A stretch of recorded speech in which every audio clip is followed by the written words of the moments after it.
মাননীয় স্পিকার, আপনি জানেন আজকে আমরা যখন এখানে দাঁড়িয়ে কথা বলি তখন আমাদেরকে এটা ভাবতে হচ্ছে যে আমরা কথা বলতে গিয়ে আবার বিগত 17 বছরের কোনো একটা বৈষম্যের মধ্যে পড়ে যাচ্ছি কিনা।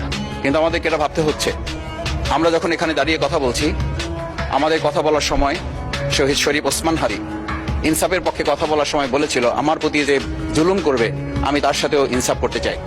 আমরা লক্ষ্য করেছি এই সরকার প্রতিষ্ঠিত হওয়ার পর শরীফ ওসমান হাদির ব্যাপারে তার বিচারে কতটুকু কার্যকারিতা নিয়ে এসেছে তা আমরা এখন পর্যন্ত জানতে পারিনি। আমার মনে হয় আমরা সংবিধান নিয়ে ঘাটাঘাটি করতে করতে যদি সংবিধানই আমাদের রক্ষা করতে পারত, তাহলে সংবিধান আমাদেরকে বলে দিত যে আমাদের সেদিন বালু ট্রাক সরানোর ক্ষেত্রে সংবিধানের পৃষ্ঠা আমাদেরকে খুঁজতে হতো। সংবিধান যদি আমাদেরকে রক্ষা করতে পারত, তাহলে 72-এর সংবিধানের আলোকে আজকে আমাদের এখানে থাকার কথা না, আমি শফিকুল ইসলাম মাসুদ আমার এখন জেলখানায় থাকার কথা। সংবিধান যদি মানতে হতো, তাহলে আমাদের মাননীয় প্রধানমন্ত্রী বাংলাদেশে থাকার কথা না, অন্য দেশের বাইরে থাকার কথা। সংবিধান মানতে হলে বর্তমান স্বরাষ্ট্রমন্ত্রীর এখন দেশের বাইরে থাকার কথা ছিল। সংবিধান মানতে হলে যে বাচ্চাদেরকে আজকে এখানে শিক্ষা দেওয়া হচ্ছে, দীক্ষা দেওয়া হচ্ছে, কিংবা তাদেরকে কোনো কোনো ক্ষেত্রে জাসদের সাথে তুলনা করা হচ্ছে, সেই বাচ্চাদের নিয়েই আমরা এই সরকার দলের লোকদেরকে, সরকার দলের সম্মানিত নেতৃবৃন্দকে আমরা চোখের পানিও ফেলতে দেখেছি। আবার কাউকে কাউকে কথা বলতেও শুনেছি যে এই সমস্ত বাচ্চাদের, আমরা তাদের শিক্ষার্থীদের আন্দোলনের সাথে আমাদের কোনো সম্পর্ক ছিল না। আমরা খুব লজ্জিত হই মাননীয় স্পিকার, আমাদের এই বর্তমান সময়ে আমরা যদি এটা খেয়াল করি যে আমাদের বাংলাদেশের এই বর্তমান প্রেক্ষাপটটা নতুন করে এখন যে গণভোটের যে আজকে ন্যায্যতা অন্যায্যতা, সাংবিধানিক পৃষ্ঠা, লাইন, অক্ষর, দাড়িকমা আমাদেরকে শেখানোর চেষ্টা করা হচ্ছে, যদি সেটা হতো তাহলে বাংলাদেশ জাতীয়তাবাদী দলের সম্মানিত মহাসচিব তিনি কয়েক হাজার পুলিশের বেষ্টনীর মাঝখানে একা একটা মোবাইল নিয়ে তাকে আমরা দাঁড়িয়ে থাকতে দেখেছি, তখন সংবিধান আমাদেরকে রক্ষা করতে পারে নাই। কারণ স্পিকার, আমি 350 মামলা নিয়ে 7 মাসের ব্যবধানে, আপনিও আমার 2-1টা মামলাতে আপনি আমাকে সহযোগিতা করেছেন, সেটা এই সুযোগে ধন্যবাদ জানাতে চাই। আমার 350 মামলা জামিন করতে 7 মাস সময় লেগেছে, আমার বের হতে সময় লেগেছে 4.5 বছর। আমি সেই 4.5 বছরে 3 বার রিয়ারেস্ট হয়ে 2 বার গুম হয়েছি। আমি তখন ডিজিএফআই, এনএসআই, ডিবিএসবির কাছে জানতে চেয়েছিলাম, আমার সামনে দিয়ে বড় বড় নেতারা বের হয়ে যাচ্ছে, আমার অপরাধটা কি? তখন বলেছিল তারা হুমকি না, হুমকি হচ্ছেন আপনারা। আমাদেরকে যখন শেখ হাসিনার শেষ সরকার নিষিদ্ধ করেছিল, তখন তারা 14 দল মিটিং করে বলেছিল এই জামাত শিবিরই হচ্ছে সবচেয়ে বড় সমস্যা, তাদেরকে নিষিদ্ধ করলে এই আন্দোলন থেমে যাবে।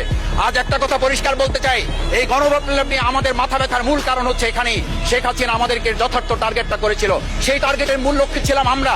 আমাদেরকে বলা হয়েছিল একটা গুলি করলে একটা সরে বাকিগুলো লড়ে না, সেই লড়ে না লোকগুলো ছিলাম আমরা মাননীয় স্পিকার, যার কারণে আমাদেরকে তারা ভয় পায়। আমরা এখন বর্তমান সময় ভিডিও দেখতে পাই, সেই শেখ হাসিনা বাইরে থেকে বলেছিল আমরা এই দলকে ভোট দিতে বললাম, আর সেই দল আমাদের সাথে আবার বিশ্বাসঘাতকতা করেছে। আমরা সেই শেখ হাসিনার বক্তব্য শোনার পর আমরা কাউকে আজকে এখানে বলতে শুনি নাই শেখ হাসিনার ওই বক্তব্য সঠিক নয়, এই মানুষ প্রতারিত হয়েছে, বেইমানি করা হয়েছে। আবার যদি গণভোট, জুলাই সনদ নিয়ে এই জাতির সাথে প্রতারণা করা হয়, তাহলে মূল্য দিতে হবে শুধু নয়, আবার আমাদেরকে 17 বছরের সেই জেল জুলুম, নিপীড়ন, খুন খুনের জায়গায় আমাদেরকে ফিরে যেতে হবে। আমি মনে করি পরিষ্কার বক্তব্য, গণভোটের প্রতি সমর্থন না জানিয়ে জুলাই সনদকে যদি আজকে ইগনোর করা হয়, তাহলে আমাদেরকে কিন্তু আবার সেই গুম খুনের আয়না ঘরের দিকে আমাদেরকে ধাবিত করা হবে। আমি মনে করি গণভোটের বিরোধিতা করার অর্থ হচ্ছে আমরা আয়নাঘরকে সমর্থন করতে চাই। গণভোটের বিরোধিতা করা মানে হচ্ছে 70% মানুষকে আমরা অনিচ্ছভাবে তাদেরকে আবার ধিক্কার জানাতে চাই। আমি এখানে স্পষ্ট বলতে চাই, আপনারা যেমন 51% সমর্থন নিয়েছেন, 70% প্রায় জনগণ কিন্তু গণবিপ্লবের, গণভোটের পক্ষে তারা রায় দিয়েছে।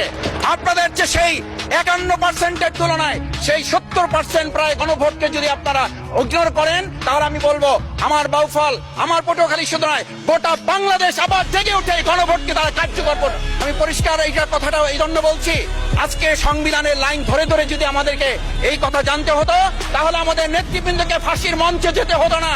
আমার মতো ছোট মানুষের কাছে সে সময় ডিজিএফআইয়ের কাছে প্রস্তাব এসেছিল, আপনারা কি চান, মন্ত্রিত্ব চান, দেশ পরিচালনা চান, সবকিছু দেওয়া হবে, শুধু শেখ হাসিনার নীতিতে আপনারা আসেন। সেই নীতি তো ছিল 72-এর সংবিধান, সেই নীতি নিয়ে আজকে কেন এখানে এত কথা বলা হচ্ছে? আমরা পরিষ্কার জানি, আমরা যদি সেই 72-এর সংবিধানকে ভালোবাসি, তাহলে এখানকার নেতৃবৃন্দ এবং মরহুমা বেগম খালেদা জিয়া নিজে বলেছিল আমরা সুযোগ পেলে এই সংবিধানকে আমরা ছুঁড়ে ফেলে দেব।